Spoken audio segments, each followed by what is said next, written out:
Assalamualaikum warahmatullahi wabarakatuh. Alhamdulillah, assalatu wassalamu ala rasulillah. La haula wa la quwata illa billah, amma ba'd. Yang saya hormati beliau Bapak Dr. Mujib MA selaku dosen mata kuliah Peradaban Islam. Yang saya banggakan teman-teman mahasiswa Prodi Magister Pendidikan Agama Islam Unisula Semarang. Perkenalkan, nama saya Ratna Lailatul Nihayah. Saya adalah mahasiswi dari Prodi Magister Pendidikan Agama Islam Unisula Semarang. Saya akan menyampaikan resensi tentang buku Api Sejarah Jilid 1. Seperti ini ya bukunya, yang ditulis oleh beliau Ahmad Mansur Suryanegara, yang diterbitkan oleh Surya Dinasti. Jadi Ahmad Mansur Suryanegara, beliau dikenal sebagai sejarawan muslim yang telah banyak berkontribusikan banyak buku-buku, artikel-artikel yang telah diterbitkan di tanah air ini. Beliau terinspirasi dari karya sejarah dari tulisan Haji Abdullah bin Nuh, yang penulisannya itu masih dalam bentuk tulisan zaman dahulu. Jadi Api Sejarah itu adalah buku serial sejarah yang menyajikan secara lengkap keterlibatan umat Islam dalam berbagai peristiwa sejarah beberapa waktu silam. Dalam buku ini, Ahmad Mansur Suryanegara menceritakan bahwa Islam itu mempunyai peran yang sangat penting dalam sejarah bangsa Indonesia. Pengarang ini menjelaskan tentang pengaruh Islam dan ulama dalam sejarah perjuangan bangsa Indonesia. Jadi di dalam buku Api Sejarah Jilid 1 itu memiliki 4 gerbang atau memiliki 4 bab yang berdasarkan zaman atau babang. Yang pertama yaitu menerangkan tentang kebangkitan Islam dan pengaruhnya di Nusantara Indonesia. Yang kedua yaitu menerangkan tentang masuk dan perkembangan agama Islam di Nusantara. Yang ketiga yaitu menerangkan tentang jawaban kekuasaan politik Islam terhadap tantangan imperialisme Barat. Yang keempat yaitu menerangkan tentang ulama pembangkit gerakan kesadaran nasional Indonesia. Di dalam gerbang utama itu berisi tentang kebangkitan Islam dan pengaruhnya di Nusantara Indonesia. Pada gerbang pertama menelusuri sejarah tentang awal lahirnya agama Islam yang dibawa oleh Nabi Muhammad SAW. Di sini Bapak Ahmad Mansur Suryanegara menuliskan bahwa sejarah Islam pada zaman Nabi Muhammad, terus ada Khulafaur Rasyidin, Khilafah Umayyah, Abbasiyah, Fatimiyah, Kesultanan Turki, dan dinasti Genghis, serta pengaruhnya terhadap perkembangan Islam di Indonesia yang melalui jalur perdagangan. Itu berada di bab pertama. Terus di bab kedua itu menerangkan tentang masuk dan perkembangan agama Islam di Nusantara. Pada masa ini pengarah menjelaskan bahwa masuknya Islam ke Indonesia itu pada abad ke-7, bukan abad ke-13 yang mana dipelajari dulu ada di sejarah Islam ketika SD. Dan di sini itu Bapak Ahmad Mansur Suryanegara menunjukkan bukti-bukti yang konkret untuk membantah teori-teori yang terhadap sejarah Indonesia, yaitu salah satunya ada Dr. C. Snellgrove ya tulisannya, serta perkembangan agama Islam terhadap kekuasaan politik Islam dan perkembangan tasawuf di Nusantara Indonesia.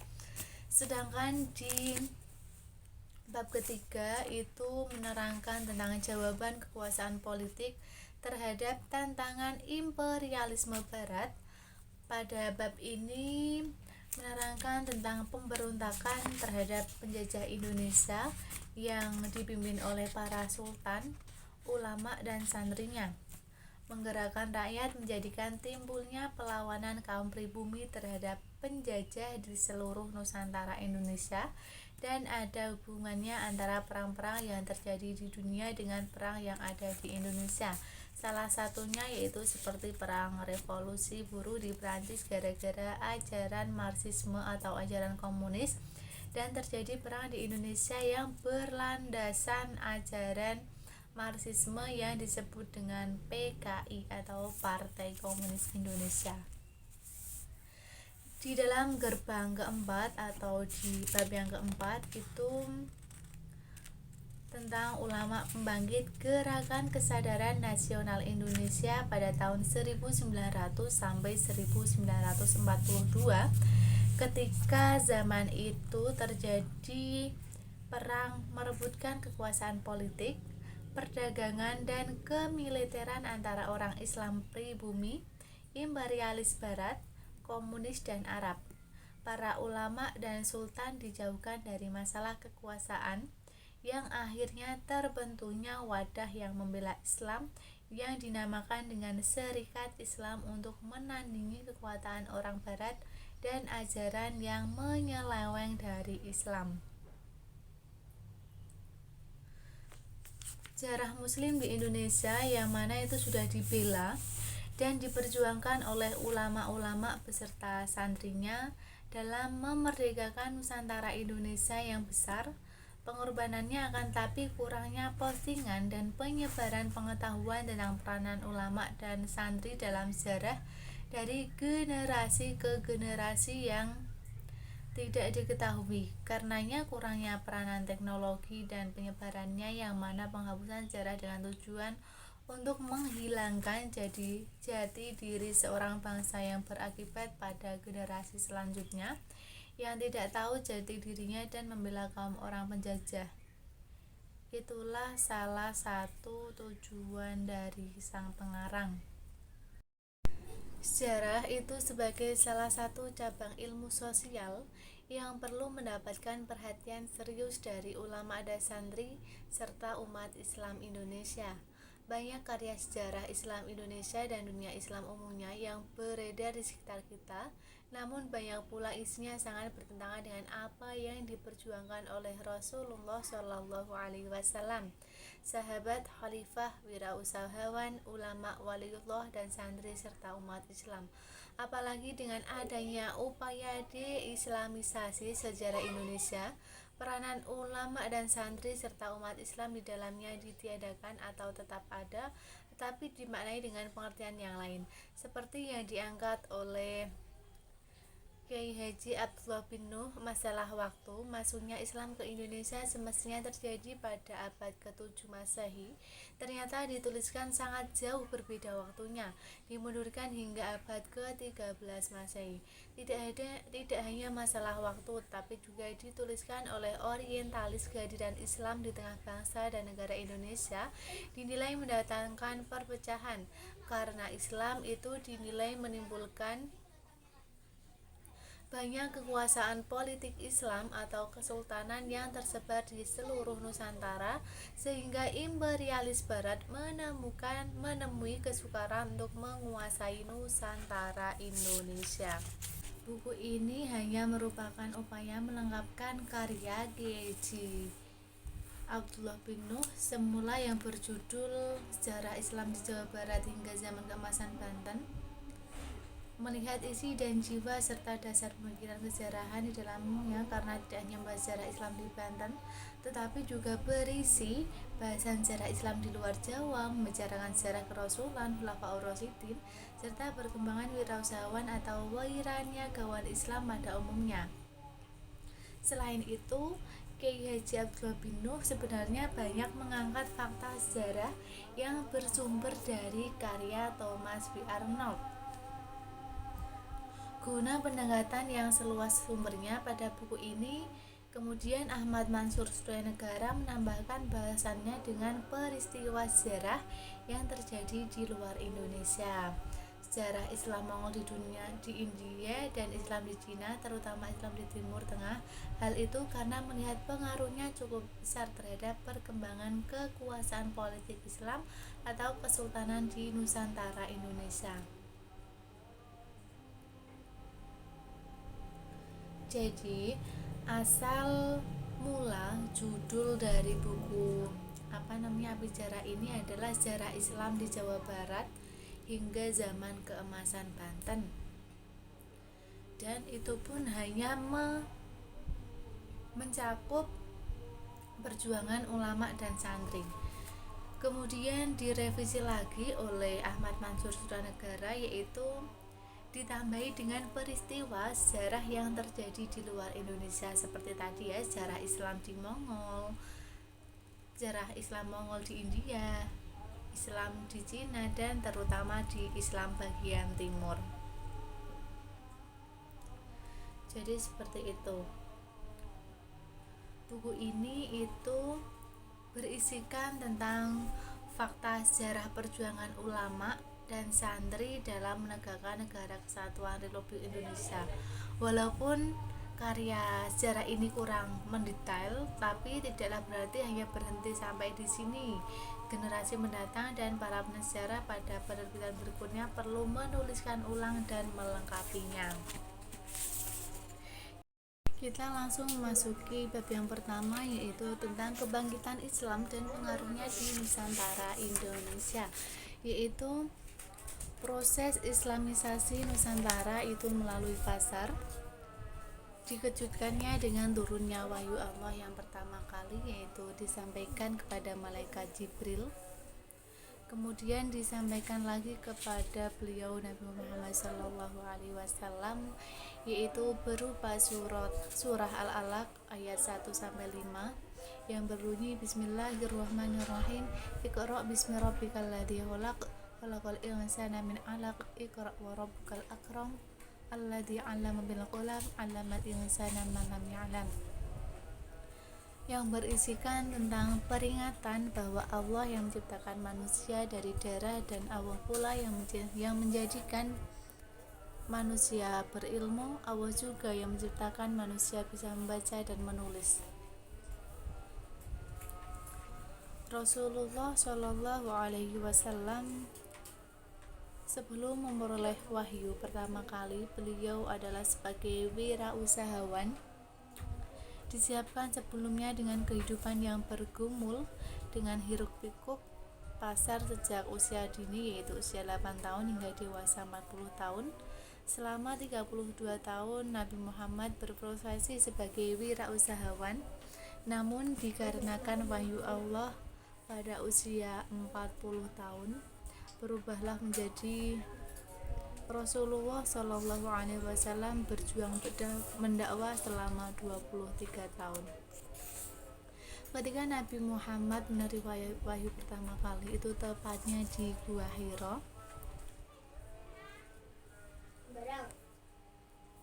Dan pada saat itu pengaruh terhadap pengikutnya menjadikan pasar itu sebagai medan niaga dakwah. Dan dari pasar dibangun masjid, dari masjid dibina generasi muda melalui lembaga pendidikan, kalau di Indonesia mungkin disebut dengan pesantren. Istilah pasar itu berasal dari Timur Tengah, dari kata bazar. Sebelumnya di Nusantara Indonesia itu dikenal dengan istilah tersebut. Karena pengaruh Islam dan kontak niaga dengan Timur Tengah, masuklah istilah tersebut. Akhirnya dikenal dengan Timur Tengah, mulai masuk istilah tersebut, akhirnya dikenal dengan pula nama-nama pasar dengan hari-hari Islam seperti Pasar Senin, Pasar Rabu, Pasar Kamis, Pasar Jumat maupun Pasar Ahad.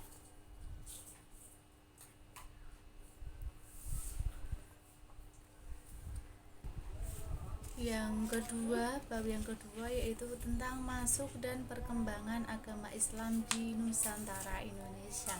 Ketika ada pertanyaan, kapan masuknya agama Islam ke Nusantara? Pertanyaan itu yang selalu meresahkan para sejarawan. Apakah dibawa oleh wirausahawan atau guru-guru tasawuf? Dari manakah asal wirausahawan atau guru-guru tasawuf tersebut?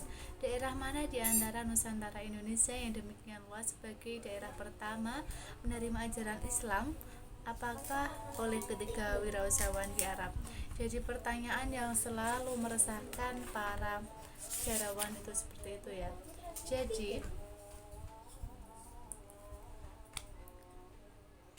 terdapat beberapa teori tentang masuknya agama Islam ke Nusantara, yaitu yang pertama teori Gujarat, yang kedua ada di teori Makkah, yang ketiga ada di teori Persia, dan yang keempat ada di teori Cina. Yang kelima yaitu dari teori maritim. Yang ketiga yaitu tentang kekuasaan politik Islam terhadap tantangan imperialisme Barat. Jadi perkembangan kekuatan politik Islam itu di bawah peta kekuasaan politik dunia yang sedang dipimpin Islam. Tidaklah heran jika di Nusantara Indonesia itu bangkit pula kekuasaan politik Islam atau kesultanan. Untuk Pulau Sumatera diawali dari wilayah Aceh, kemudian menyusul di Jawa Barat, muncul pula di wilayah Sulawesi dan Kepulauan Maluku. Peta pengaruh Islam yang bermula dari Indonesia Barat atau di Pulau Jawa.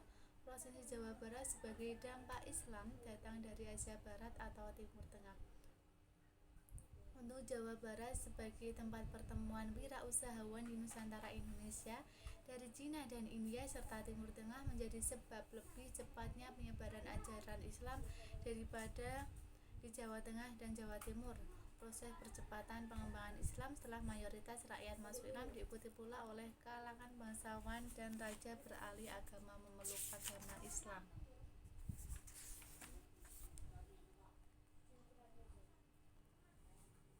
Di bagian keempat, bab keempat, yaitu faktor utama pembangkit kesadaran nasional Indonesia, bahwa sejarah Indonesia itu mencatat ada bahwa pelopor gerakan kebangkitan adalah Budi Utomo yang didirikan pada 20 Mei.